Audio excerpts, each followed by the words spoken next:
Banks are closing, thousands of branches, and retailers are shutting down thousands of stores, Michael Snyder reports.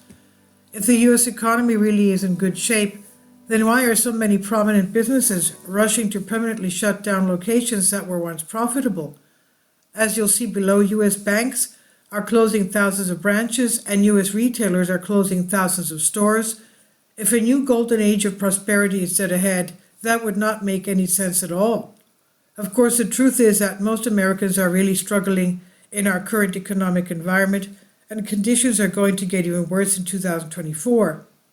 Bank executives can see what's happening, and so they're feverishly trimming costs. During the first 10 months of this year, banks in the United States closed a total of 2,118 branches.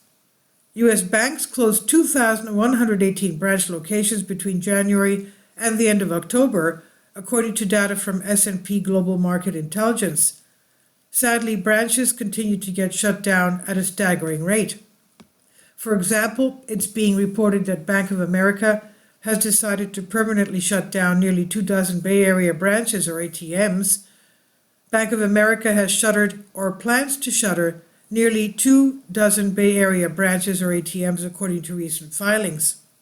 Banks are legally required to report closures to the Office of the Comptroller of the Currency at least 90 days before their scheduled shuttering, so customers will know if they will be impacted. Another way that banks are cutting costs is by laying off workers. According to Zero Hedge, 20 of the largest banks have combined to eliminate 61,905 jobs so far this year.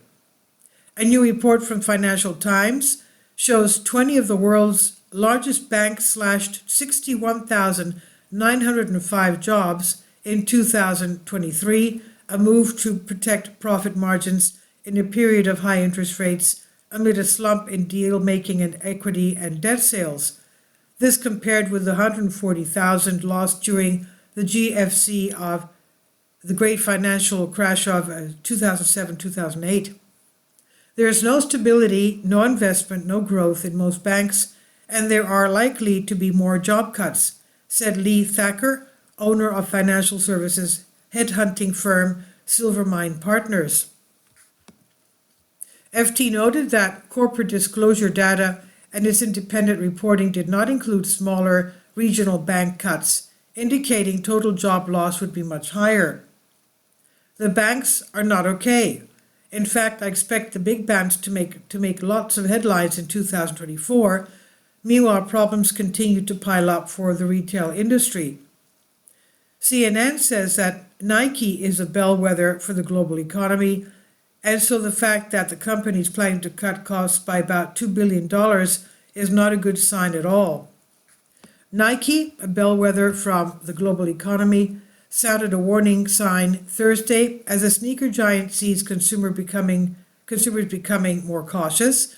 Nike slashed its revenue outlook for the year and announced cost cuts amid growing concerns that consumers are slowing their spending around the world. The company said it's looking for as much as $2 billion in cost savings in the next 3 years, which includes laying off employees. But at least Nike is still in business. 2023 was a year when U.S. retailers closed thousands of stores, and a number of well-known chains actually had to file for bankruptcy. 20 major retailers axed 2,847 locations between them in 2023, according to Business Insider, as more and more shoppers buy their products online. The issue that has been exacerbated by rampant spates of crime which have forced many companies to lock up their products. Earlier this year, Target alone said it was losing as much as $500 million a year to theft. It's little wonder then that retailers are struggling to cope. Bed Bath & Beyond, Rite Aid, and Party City are among the major chains to have filed for bankruptcy in the last 12 months. Some of you may be thinking that those retailers are hurting because of the growth of online retail industry, but online retailers are going belly up too. For example, Zulily just announced that it will be permanently going out of business. Online retailer Zulily is shutting down. The company announced on its website it's made a difficult but necessary decision to conduct an orderly wind down of the business. Zulily said it will strive to continue to provide everyone with the best service possible during the holiday season, and it will try to fulfill all pending orders and ensure that orders that could not be filled are cancelled and refunded. Of course, the mainstream media will continue to insist that these are just isolated incidents and that the overall economy is doing just fine. One of the primary reasons that they try to slant economic news in such a positive direction is because most of them are Democrats.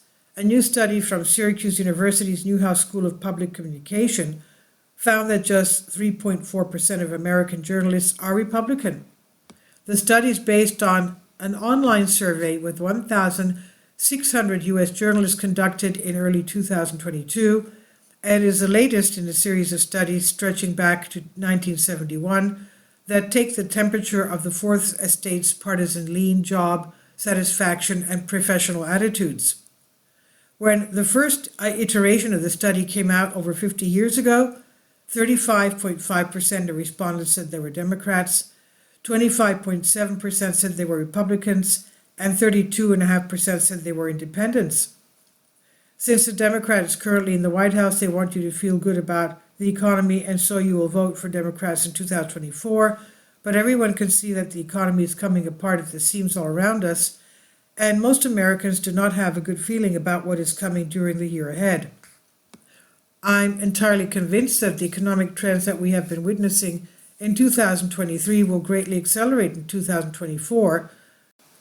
Needless to say, that will not be good news at all.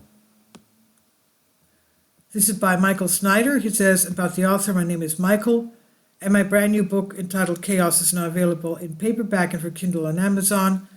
In addition to my new book, I've written 7 other books available on Amazon, including 7-Year Apocalypse, Lost Prophecies of the Future of America, The Beginning of the End, and Living a Life That Really Matters, Commissions Earned.